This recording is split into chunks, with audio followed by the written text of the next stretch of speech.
Hadithi hadithi. Hadithi njoo. Hadithi hadithi. Hadithi njoo. Paukwa. Pakawa. Sahani. Ya mchele. Giza. Ya mwizi. Kiboko. Ya mtoto mkorofi. Outa. Can I tell you a story? Get on with this. Get on with this. Opi uyaye. Lukama. Opi uyaye. Lukama.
Thank you, and welcome to another edition of Fishmonger Stories.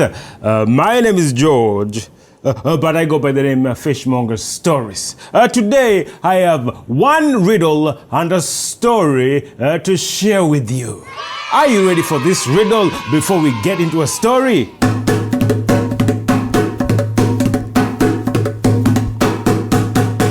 My riddle is this. What flies around the world while sitting in one corner? What flies around the world while sitting in one corner? I don't want you to think like an Indian here. Think only like an African child. I don't want you to think like a Chinese. No, think like an African child. I don't want you to think like a Japanese. Think like an African. What flies around the world while sitting in one corner?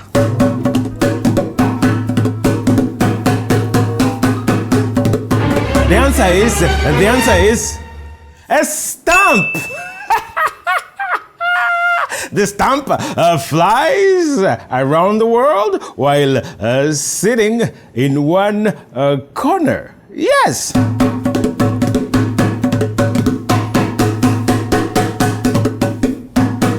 Are you ready for a story? Can I tell you a story?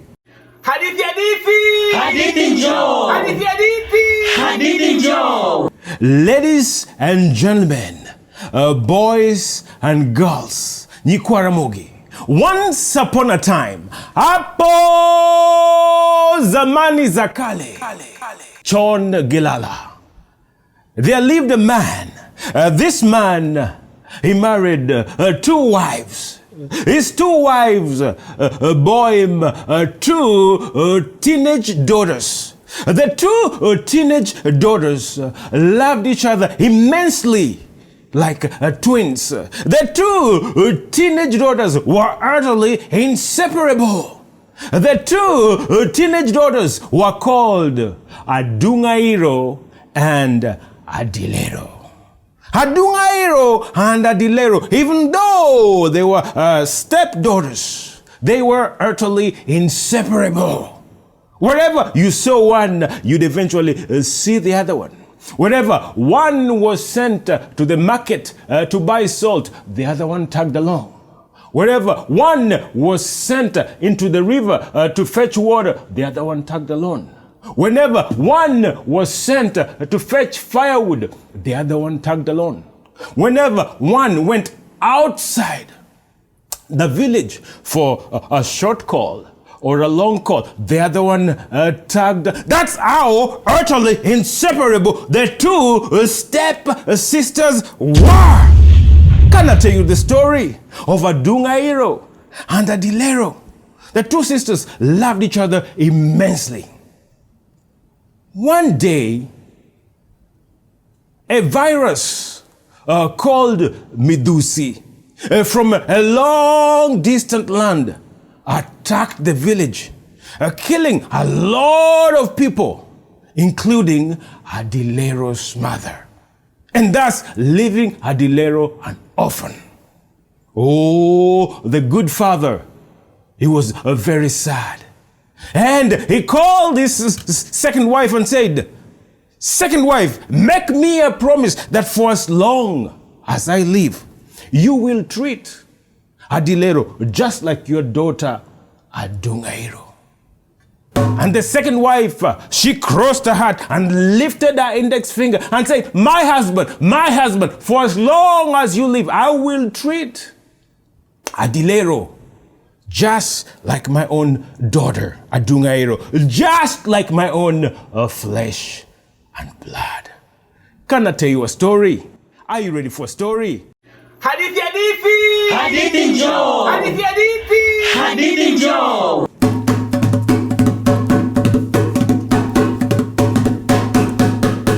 The two sisters continued to love each other immensely. They ate breakfast, lunch, and dinner in ADUNG'AIRO's mother's place. But at night, the two would sleep in their grandmother's hut on the floor next to the fireplace. That's how utterly inseparable the two teenage daughters were. But one day, the good father started to feel sorry for ADILERO. He said, she is an orphan. And he started to show more love, more affection towards ADILERO. He thought to himself, she has no mother, thought the good father. When the second wife noticed this love, noticed this affection towards ADILERO, she was overcome by evil spirit and said, if my husband continues to show more love, more favor towards ADILERO, perhaps my daughter ADUNG'AIRO will never have any inheritance. She thought to herself. She was overcome by evil. She was overcome by jealousy. She was overcome by strife. And she thought in her heart, if this goes long, I have to do something. My daughter, ADUNG'AIRO, may never have an inheritance. And so she plotted to kill ADILERO.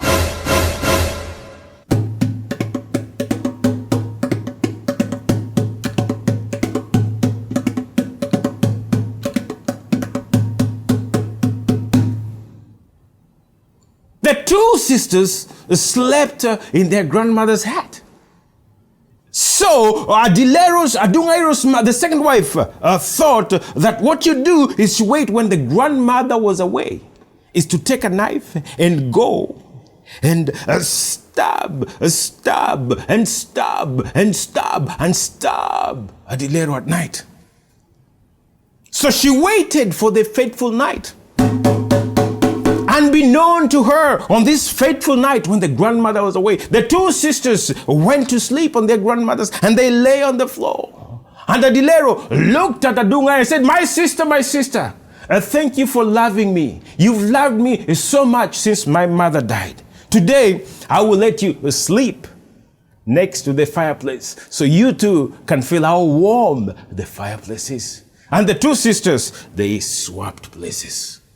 Unbeknown to the second wife, when she came in at night, she crept in with a big butcher knife.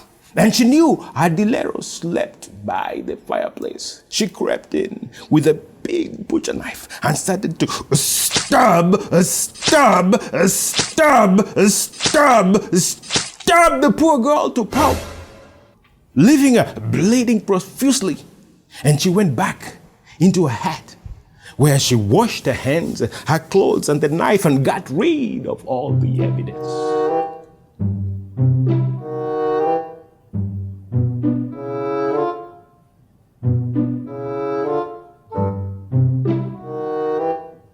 The following morning, the whole village was awakened by cries and wails that emanated from the grandmother's house.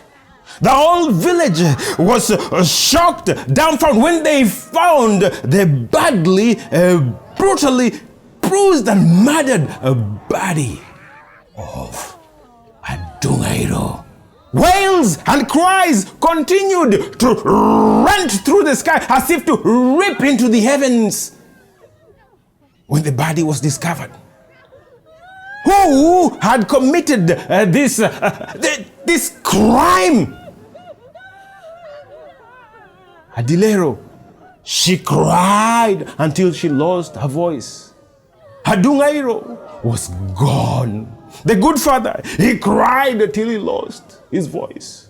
The second wife, she cried and she dropped herself on the ground, kicking and screaming and renting her clothes when she discovered, because of her evil spirit, she had killed her own daughter. The villagers were shocked. The villagers were dumbfounded. The villagers were speechless. Never in the history of the villages and the villages beyond, no one had seen such a crime of passion, so disgusting, so heinous before in the land and all the lands thereafter.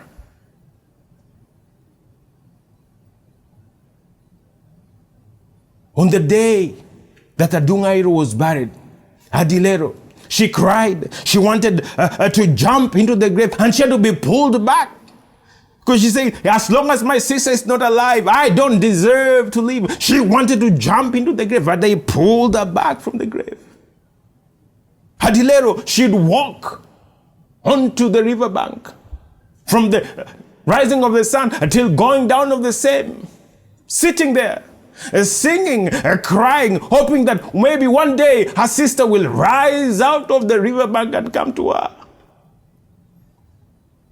But nothing happened. ADUNG'AIRO, nyarma ADUNG'AIRO. ADUNG'AIRO, rere ADUNG'AIRO. Ngamokengi kananga motimona kamaya ADUNG'AIRO. Ngamokengi kananga motimona kamaya ADUNG'AIRO. ADUNG'AIRO, rere ADUNG'AIRO. ADUNG'AIRO, rere ADUNG'AIRO. Ngamokengi kananga motimona makamaya ADUNG'AIRO. Ngamokengi kananga motimona kamaya ADUNG'AIRO. ADUNG'AIRO, rere ADUNG'AIRO. ADUNG'AIRO, rere ADUNG'AIRO. Ngamokengi kananga motimona kamaya ADUNG'AIRO. Ngamokengi kananga motimona makamaya ADUNG'AIRO. ADUNG'AIRO, nyarma ADUNG'AIRO. ADUNG'AIRO, nyarma ADUNG'AIRO. Ngamokengi kananga motimona makamaya ADUNG'AIRO. Ngamokengi kananga motimona makamaya ADUNG'AIRO. But her sister did not come out.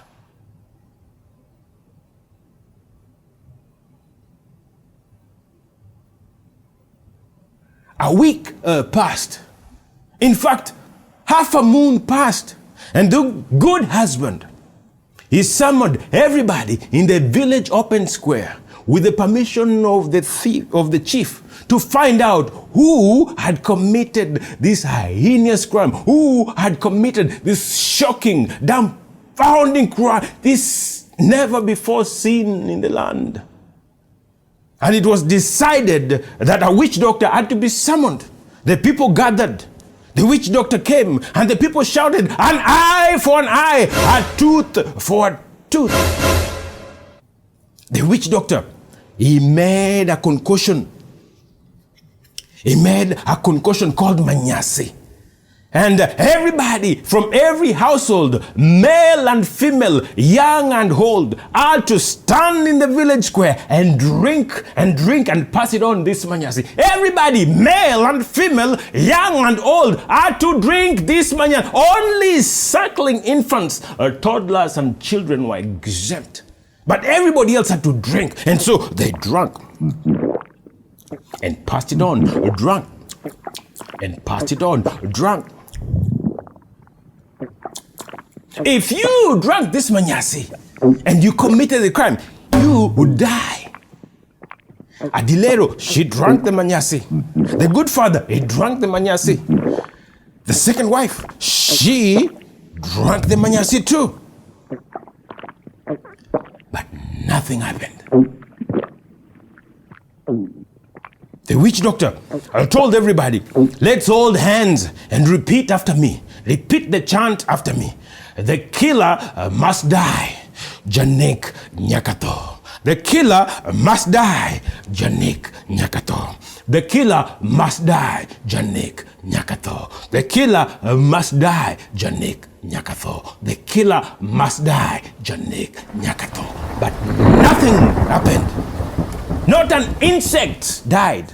Not even a roach or a rodent. Nothing happened.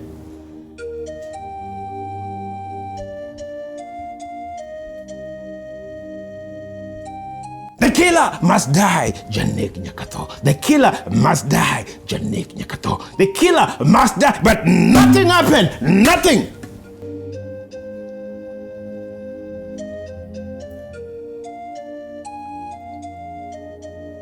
Not an insect, not even a roach or a rodent died. Nothing died.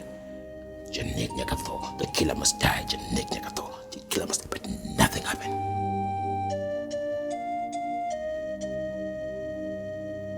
This evil, said the witch doctor, is more evil than evil itself. He said, this evil is more evil than evil itself.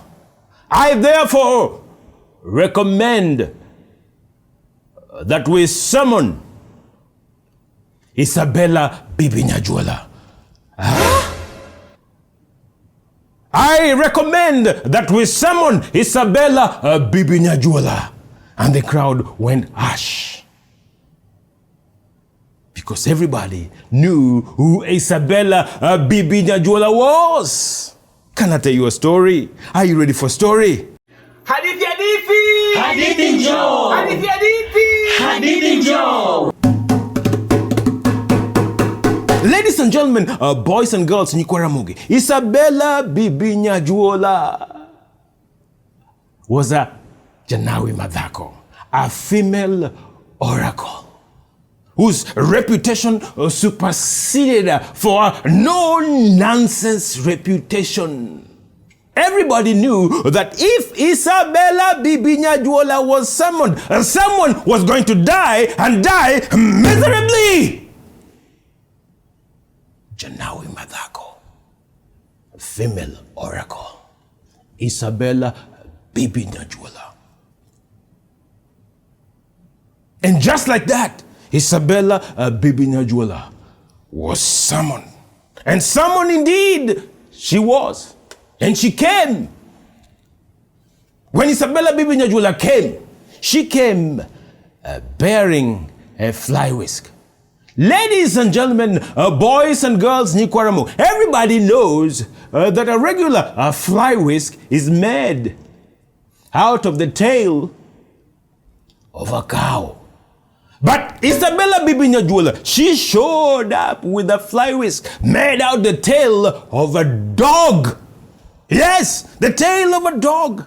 And slowly she inched her way onto the square and started to tap everybody on the head with this fly whisk made out of the tail of a dog. She tapped everybody on their head. She tapped and she tapped and she tapped.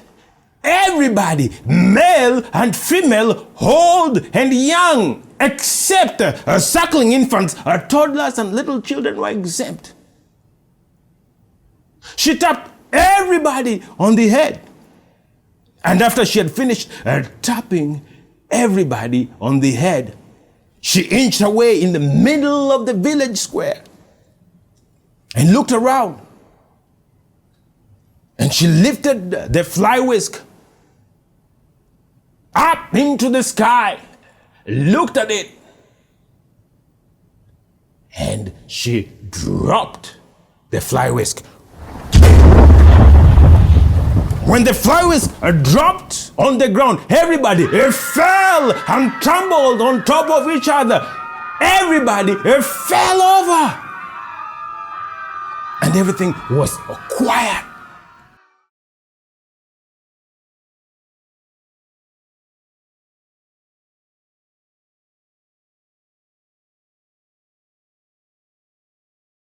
Until a dog started barking.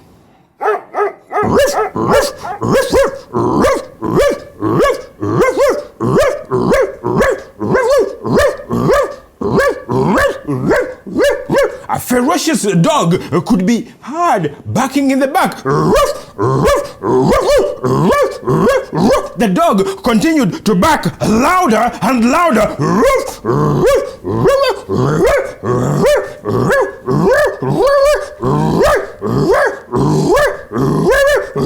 Where was this dog coming from? From the back?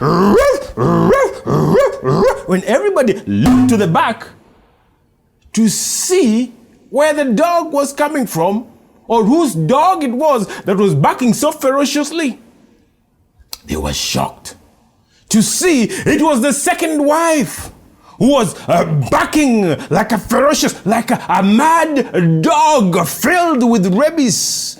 Frothy saliva forming in her mouth as she barked like a dog. The woman was barking like a big, ferocious dog. Saliva, frothy saliva forming in her mouth.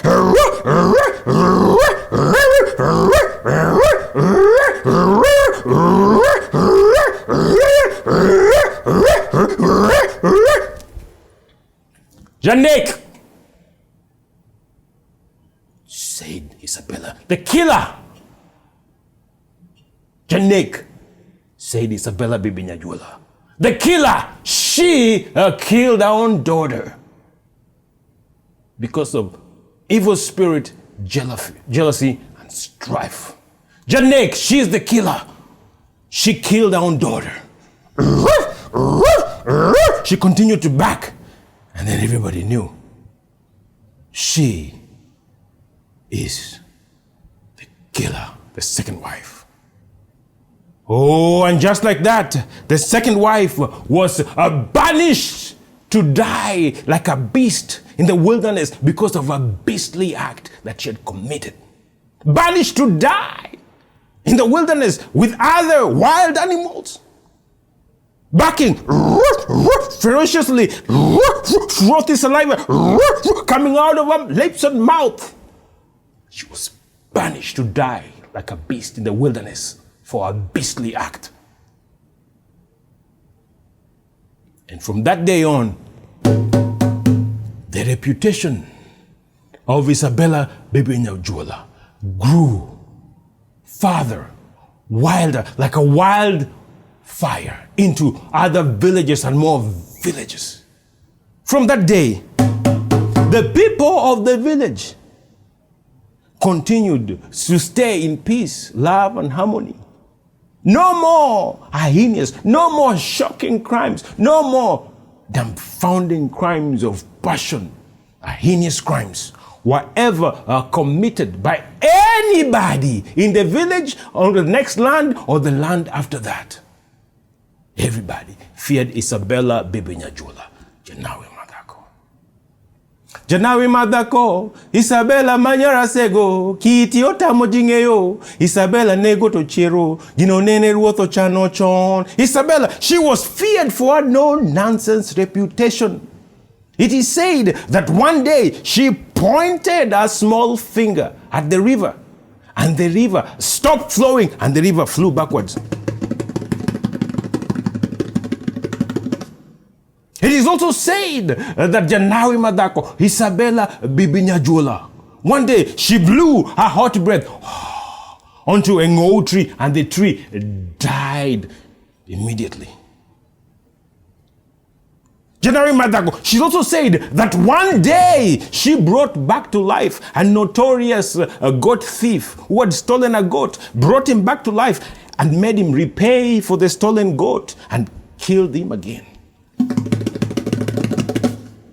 Janawi madhako, Isabella manyara sego, kiti otamo jing'eyo, Isabella nego to chiro, ginonene ruotho chano chon.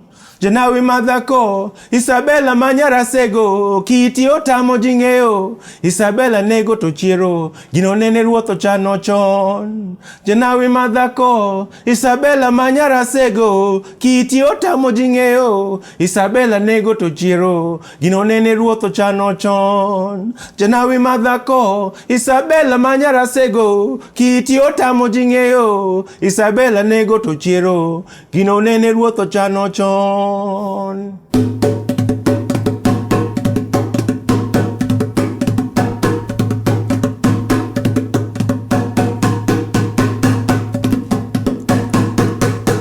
End of my story. Please like, subscribe to this channel, share this story with anybody that could use a story that entertains, challenges, and transforms them. Drop a comment. Tell us which part of this story you can relate to, which part of this story that you like, which song did you enjoy the most.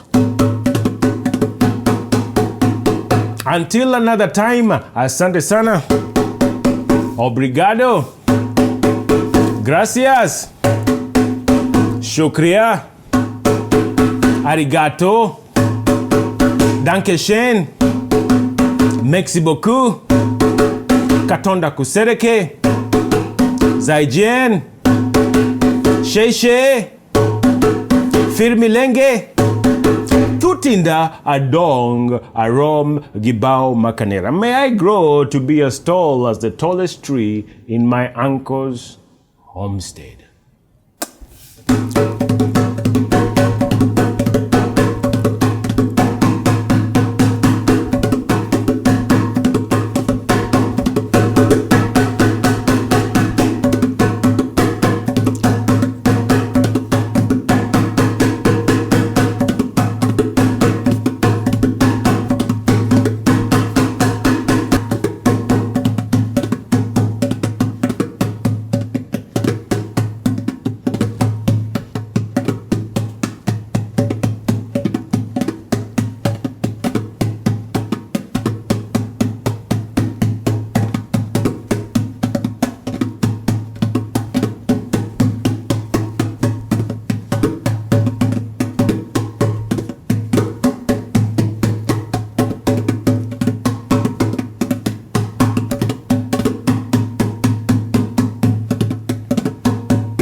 I love you.